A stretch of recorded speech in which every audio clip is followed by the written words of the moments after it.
अदालत का जो हुक्म है वो तो बहुत वाज़ेह है, क्या अभी भी कोई गुंजाइश रह जाती है कि कल हलफ ना हो जाना चाहिए अब? बिस्मिल्लाहिर्रहमानिर्रहीम, बहुत शुक्रिया। अब अदालत ने जो हुक्म दिया सर आंखों पर उस पे मनो अमल भी होगा।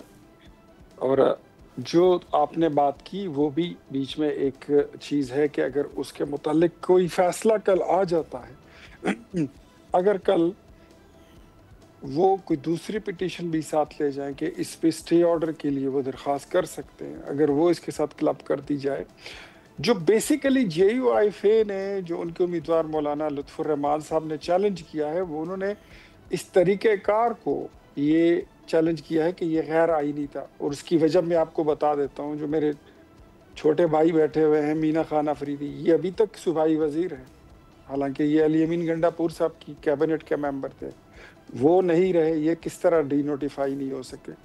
अभी तक ये डी नोटिफाई नहीं हुए, इनकी डी नोटिफिकेशन नहीं हुई, कैबिनेट इंटैक्ट है, सीएम इंटैक्ट है। How come you can elect another chief minister? Is it possible? Rules तो ये अलाउ नहीं करते हैं। अब हाई कोर्ट का फैसला है सर आंखों पर, but we will knock the door of high court.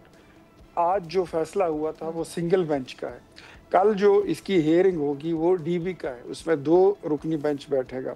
तो लेट्स सी व्हाट हैपेंस। इनको पता था कि इनके अपने जो वोटर्स हैं वो इंटैक्ट नहीं रहेंगे।